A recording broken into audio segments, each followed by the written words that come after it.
acontecer. Quando eu orar, no céu eu tenho que adentrar, pois aquele que ora em Deus alcançou a vitória. Pois aquele que ora em Deus alcançou a E as vitória. muralhas cairão. E as muralhas cairão. e as muralhas, Cairão. pois aquele que ora em Deus alcançou a vitória. pois aquele que ora Cairão. E as muralhas cairão. Pois aquele que ora em Deus alcançou a vitória. pode ir voltando para o teu lugar, pode ir voltando para o teu lugar.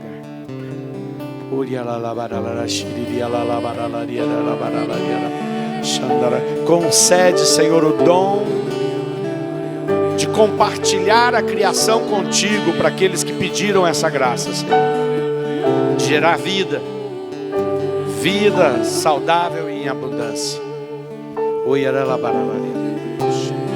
Vamos nos sentando.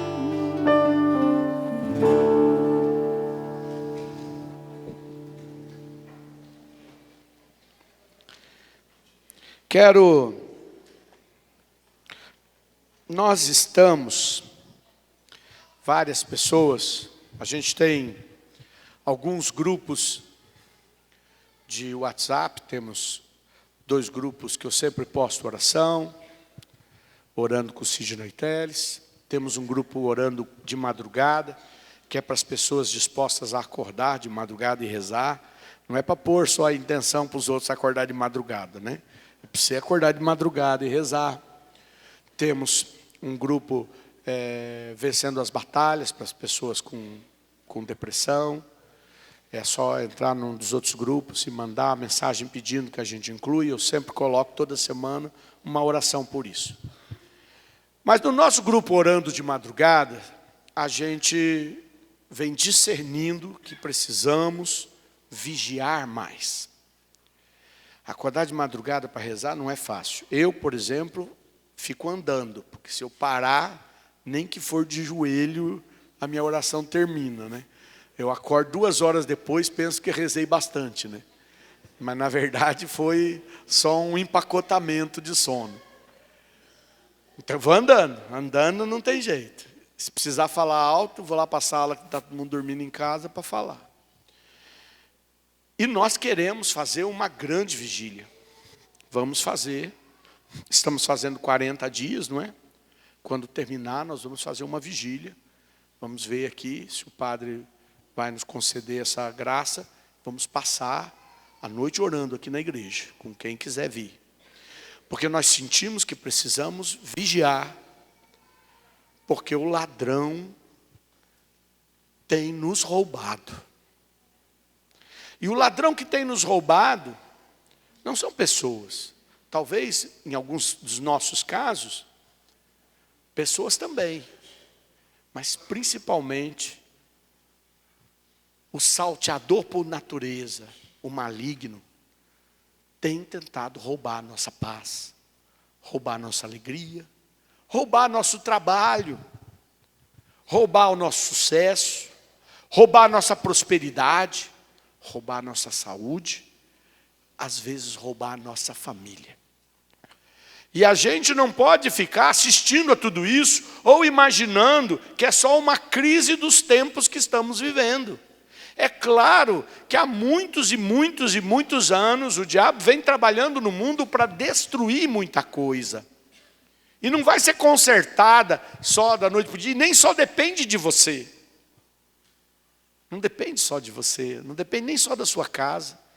Estamos todos inseridos no mundo e ele vem para cima da gente com coisas boas, muitas coisas boas, da natureza maravilhosa que Deus deixou para todos os homens e mulheres, que criam coisas novas, criam coisas que são grandes novidades, alegrias e tecnologias e tudo mais.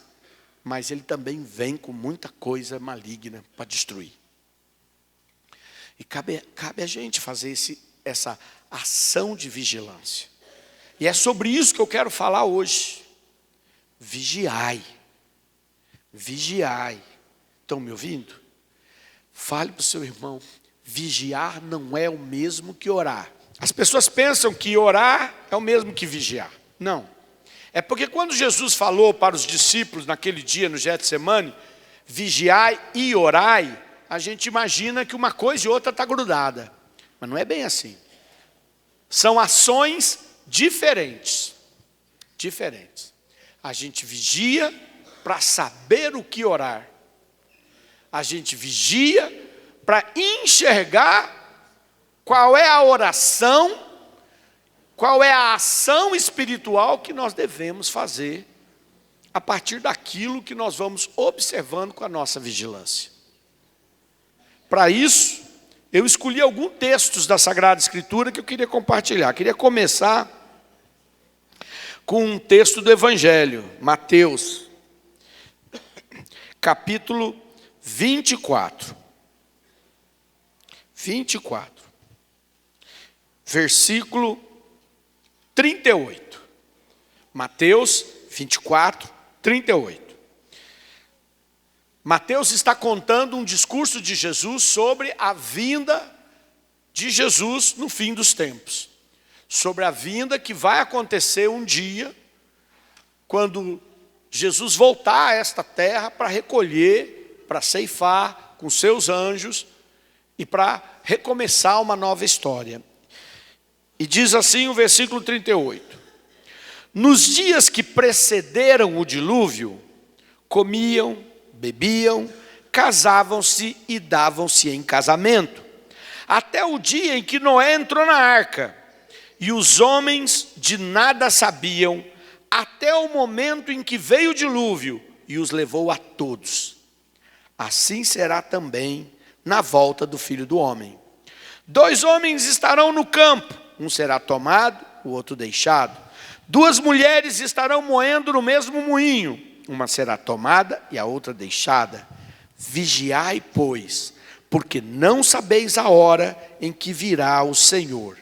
Sabei que se o pai de família soubesse em que hora da noite viria o ladrão, vigiaria e não deixaria arrombar sua casa. Por isso estais preparados. Isso é óbvio, né?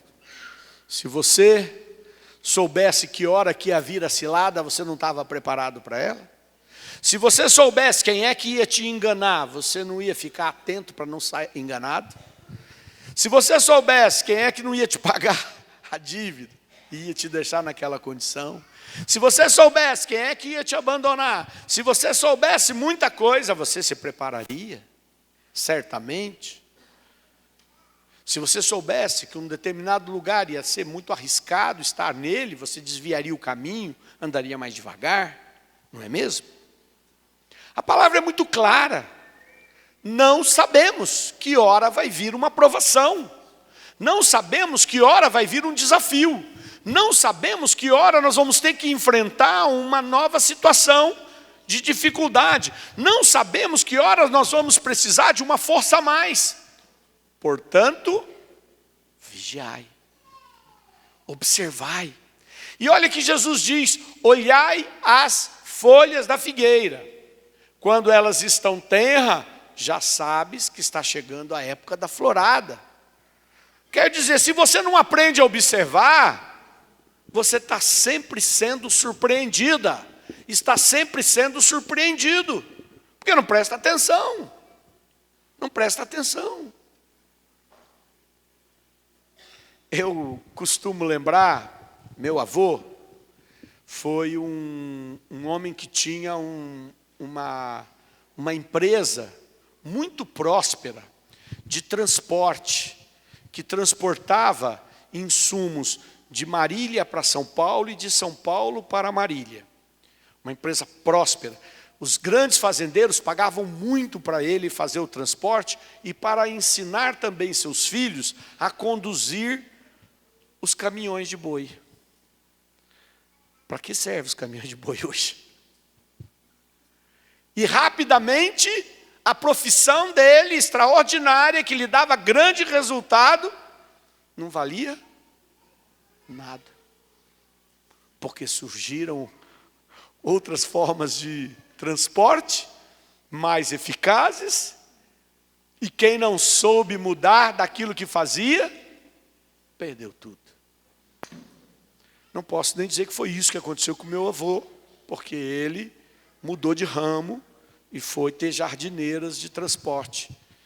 E daí se deu mal por outras razões.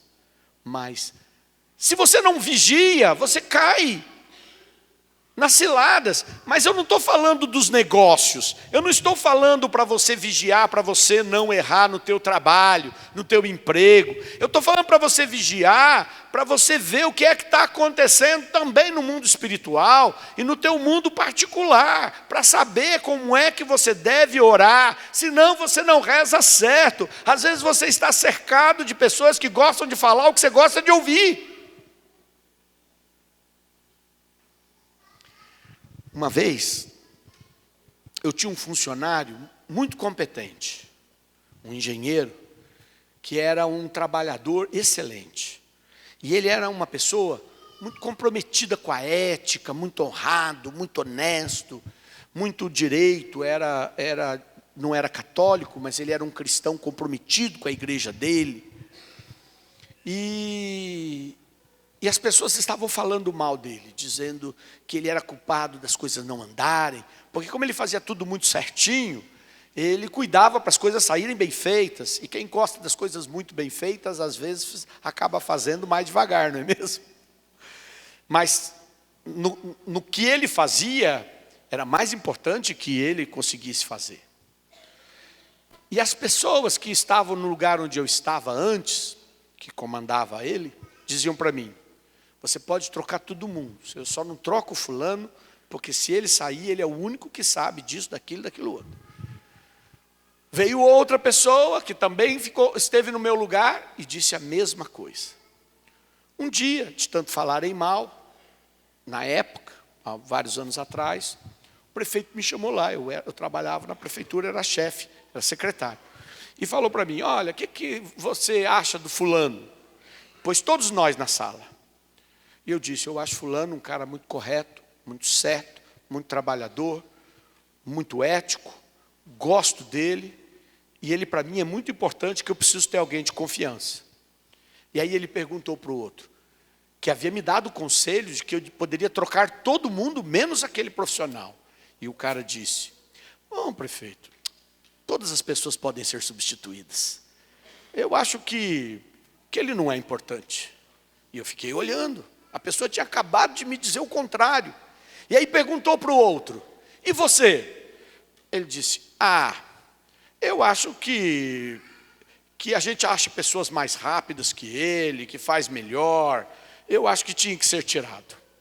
E aí o prefeito virou para mim e disse: e o que você me diz agora? Eu falei: eu digo a mesma coisa, prefeito, não mudei de opinião nada. Aqui quem manda é você pode mandar eu ir embora, pode mandar ele, você pode fazer o que você quiser, você que manda. Eu não mudei de opinião, porque eu sei com quem eu estou vivendo. E ele disse assim: vou pensar. Quando saímos para a sala de fora, eu olhei para aqueles dois e disse assim: não é vocês dois que me disseram que eu podia fazer tudo, menos prejudicar essa pessoa, que ela era o melhor funcionário que tinha ali? E eles me responderam: mas nós falamos o que ele queria ouvir. E eu fui embora, e me lembrei que isso é uma realidade da nossa vida. Nem todo mundo te fala a verdade. Nem todo mundo diz as coisas de verdade para você. As pessoas, às vezes, preferem ficar de bem. Nem todo mundo está preocupado de verdade. Quer agradar mais do que fazer o bem.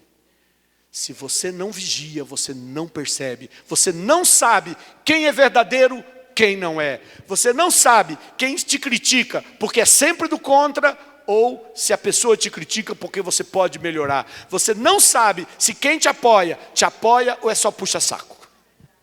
Isso na sua casa, isso com a sua família, isso com todo mundo. Se você não aprende a vigiar, você não sabe o que rezar. Você não sabe se você tem que rezar para vir cliente, porque tem um demônio de tranca-rua na porta do teu negócio, espantando todo mundo, e a tua oração tem que ser, em nome de Jesus, demônio, vai embora daqui, ou se na verdade tem alguém ali dentro mesmo,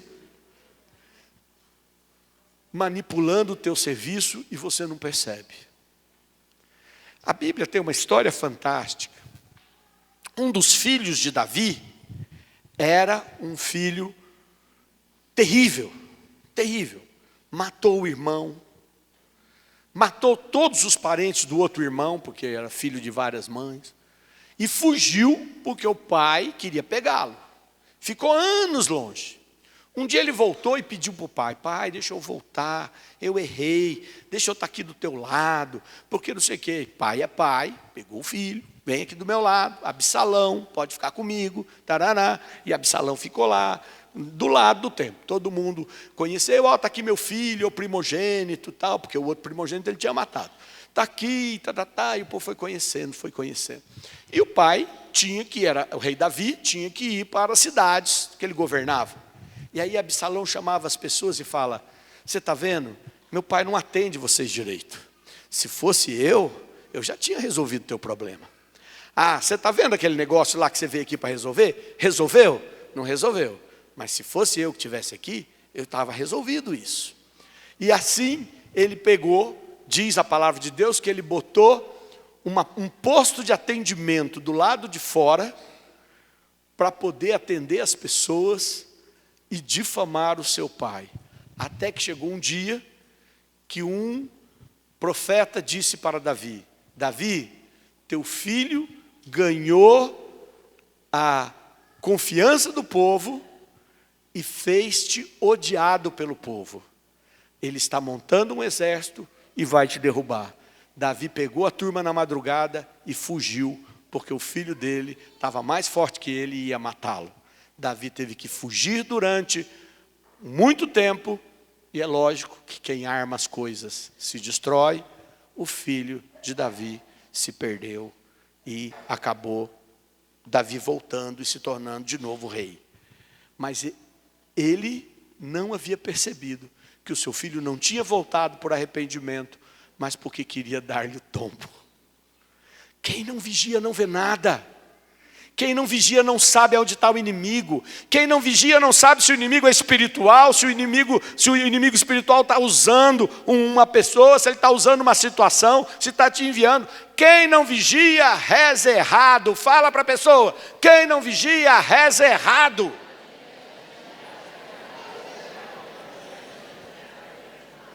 Tem que rezar certo. Claro, a oração sempre atinge Deus. Deus, por mais que você reze errado, Ele vai usar a tua oração para te proteger. Só que você vai penar mais. Vai penar mais. Queria encerrar, praticamente não vou falar nada, que eu falei tudo com essa passagem, mas citando Efésios 6, vocês conhecem a oração da armadura do cristão, mas quero falar da parte do versículo 18, que diz assim: intensificai as vossas invocações e súplicas, quer dizer, orações. Orai em toda circunstância pelo Espírito, quer dizer, oram no poder do Espírito, no qual perseverai em intensa vigília de súplica por todos os cristãos. Quer dizer, reza mais, reza em toda circunstância, reza no Espírito, mas vigia para saber qual é a oração que você precisa fazer. Porque se você não sabe a raiz do problema, você só reza pelas consequências. E enquanto a raiz não for transformada, as consequências não vão parar. Você vai amenizar, mas não vão parar. Você não rezou pela raiz, você não sabia qual era, você não sabia qual era a fonte desses problemas. E como é que você descobre? Vigiando. A outra passagem, não vou nem pegar, está no livro do Êxodo, é aquela que os amalecitas, antes de serem extintos, o povo de Israel foi enfrentá-los, e cada vez Moisés e Hur ficaram no monte, e enquanto eles levantavam as mãos, o povo ganhava a guerra, a mão baixava, o povo perdia a guerra. Aí quando o povo percebeu, foi 2 lá, largou a guerra para segurar o braço deles para cima. Quer dizer, diminuiu 2 soldados e aí a vitória veio. Porque a vitória não estava no campo, estava na súplica de Moisés e de Hur. Segurar a mão deles de pé, deu-lhes a vitória. Valia a pena tirar 2 para fazer a estratégia correta. Se você não vigia, você não sabe qual é a estratégia. Você precisa ver a estratégia e precisa orar para que a tua oração dê o resultado. Precisa das 2 coisas. Fale para você mesmo. Fala o teu nome, Sidney. Ora e vigia. Ora e vigia. Vamos ficar de pé. Vamos ficar de pé. Hoje, eu desafiei vocês a convidar alguém para louvar. Foi ou não foi? Hoje, eu desafiei vocês a louvarem a Deus até com uma martelada no dedo. Foi ou não foi? Hoje, eu desafiei vocês a pedirem e andarem com os santos anjos. Pegue uma oração dos anjos, eu vou pôr na nossa página do Facebook, da página do grupo de oração. Vou ver, talvez eu faça um videozinho com a oração dos anjos, para a gente poder fazer bem simples essa semana. 4, hoje eu convidei vocês a se tornarem vigilantes. Estivemos reunidos em nome do Pai, do Filho e do Espírito Santo. Amém.